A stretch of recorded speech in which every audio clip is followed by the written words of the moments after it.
Assalamualaikum warahmatullahi wabarakatuh. Jumpa lagi dengan Bang Haji Handra. Ini saya akan membacakan tulisan saya mengenal Rob.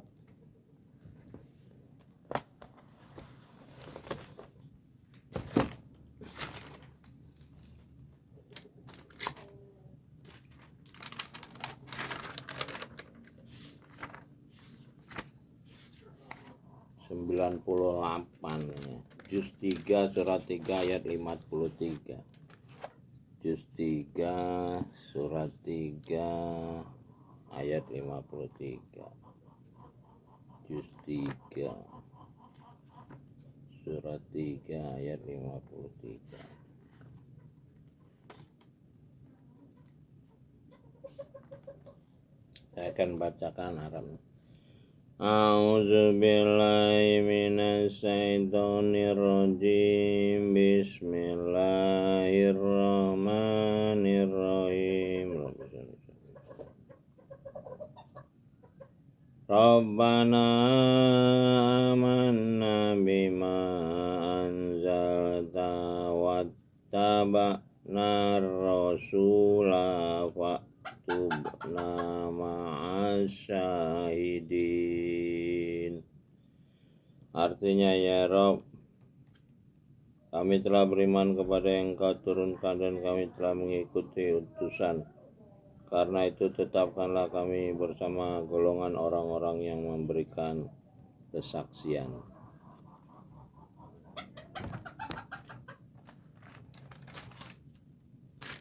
Saya akan bacakan tulisan saya.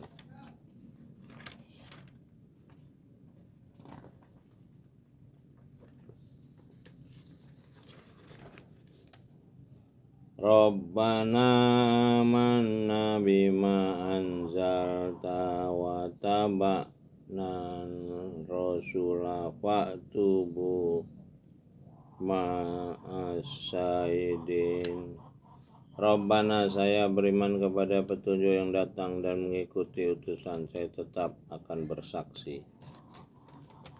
Nah, ini ayat ini menjadi ayat yang menjadi dasar penamaan kampus Baitus Syahidin. Jadi Syahidin itu nama anak saya yang ketiga yang diberikan oleh Abah Anom Syekh Ahmad Sohibul Wafa Tajul Arifin, ketua pimpinan Pondok Pesantren Suryalaya ketika beliau masih hidup. Saya 40 hari kelahiran anak saya itu saya ziarah kepada beliau di Pondok Pesantren Suryalaya, lalu saya minta diberikan nama anak saya itu, diberi namalah Syahidin. Lalu beliau mengadakan ziarah bersama rombongan Pondok Pesantren Suryalaya ke Pemijahan. Pemijahan ini adalah tempat Syekh Abdullah Muhyi. Ada goa yang di situ ada 9 cupluk haji.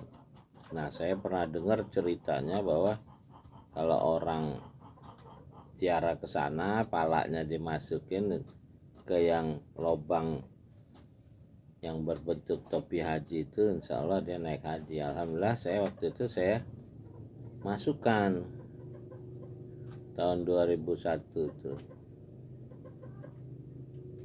Nah, alhamdulillahnya ternyata November saya daftar haji, berangkat haji. Jadi berangkat haji itu tanggal 31 Desember 2001. Jadi sampai di King Abdul Aziz itu dalam perjalanan 9 jam itu pada tanggal 1 Januari 2002. Jadi perjalanan hajinya itu setahun di udara itu, karena pergantian tahun. Saya juga kaget waktu nama itu Syahidin, saya pikir ada hubungannya dengan mati syahid. Ternyata arti Syahidin itu adalah orang-orang yang menyaksikan. Jadi ayat yang menyatakan Syahidin yang saya pahami waktu itu adalah ayat ketika Nabi Isa alaihissalam menerima hidangan dari langit. Nah, hidangan dari langit ini menurut beberapa informasi adalah kitab yang turun dari langit ketika Nabi Musa melihat cahaya itu turun ke langit dari pencipta manusia. Lalu ketika Nabi Isa alaihissalam mendapat hidangan itu turun ke langit bumi. Nah, ketika Nabi Muhammad menerima Iqra, kitab itu turun kepada manusia. Itulah 5 ayat pertama itu tentang Iqra, belajar kepada pencipta manusia.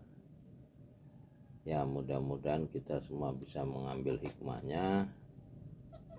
Itu saya menulis mengenal Rob ini karena 5 ayat pertama itu hanya menyatakan Rob.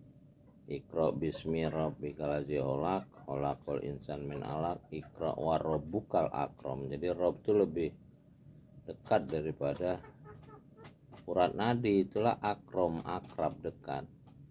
Al-ladzi alamal bil qalam, yang mengajari dengan tulisan. Ya, itulah yang bisa baca tulisan cuman manusia yang bisa belajar mempelajari tulisan.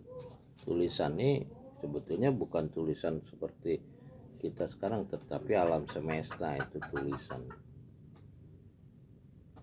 Nah, itu cuman manusia yang bisa mempelajari alam semesta dengan cara alamal insan malam ya'lam, yaitu tadi kepada Rob yang mengajari manusia apa yang kita tidak tahu. Jadi melalui kitab ini, kitab yang disusun 4 khalifah mengacu pada khalifah pertama Adam alaihissalam di alam roh, itu adalah kitab yang terjaga, tidak menyentuhnya kecuali mereka yang sudah jujur dulu.